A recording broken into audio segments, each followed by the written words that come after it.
문재인 정권의 서슬이 무섭긴 한 것 같다. 나름대로 소신과 자존심을 지켜야 할 검찰이 주인이 물어하면 전후 분별 없이 무는 충견이 됐으니 말이다. 하기야 인간이 아닌 개라면은 주인의 말을 잘 듣는 충견으로 귀여움을 받을지 몰라도 인간이 충견 노릇을 한다면 칭찬을 받기보다는 국민들로부터 소신 없는 잡개쯤으로 지탄을 받게 된다는 것이다. 이재수 전 기무사령관 사건은 검찰이 아무리 공정한 수사를 했다고 하지만은 정권이 하명한 결과에 따라서 짜 맞추기식 수사를 했다는 지탄을 면할 수가 없는 것이다.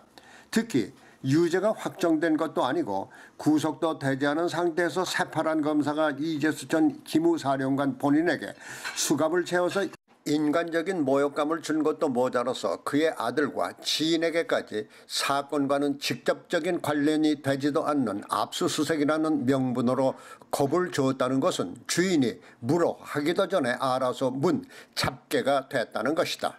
사실 이재수 전 기무사령관의 혐의는 그야말로 혐의랄 것도 없는 정상적인 동향보고 업무를 사찰로 둔갑시켜 억지로 죄를 씌우려고 한 것으로밖에 보이지 않는다는 것이다. 그러면 왜 검찰이 이와 같은 무리한 수사를 하게 됐느냐는 것인데, 적폐라는 이름으로 전 정권에 대한 숙청 작업을 벌이고 있는 지금의 정권이 일단 기무사의 전 사령관에게 죄를 씌워서 단죄를 하게 되면 군 중추기관을 정권의 하수인으로 만들 수 있는 데다가 억지 자백을 받아내서 그것이 전 정권의 청와대에까지 비합된다면 그와말로 일석이조의 효과를 거둘 수 있으니까 충견인 검찰을 앞세워 무리한 수사를 진행한 것은 당연하다. 그런데 불행하게도 이재수 전 기무사령관이 결백을 주장하며 스스로 목숨을 끊었으니 지금의 정권은 검찰을 앞세워 간접 살해 행위를 한 것이나 다름없게 된 것이다.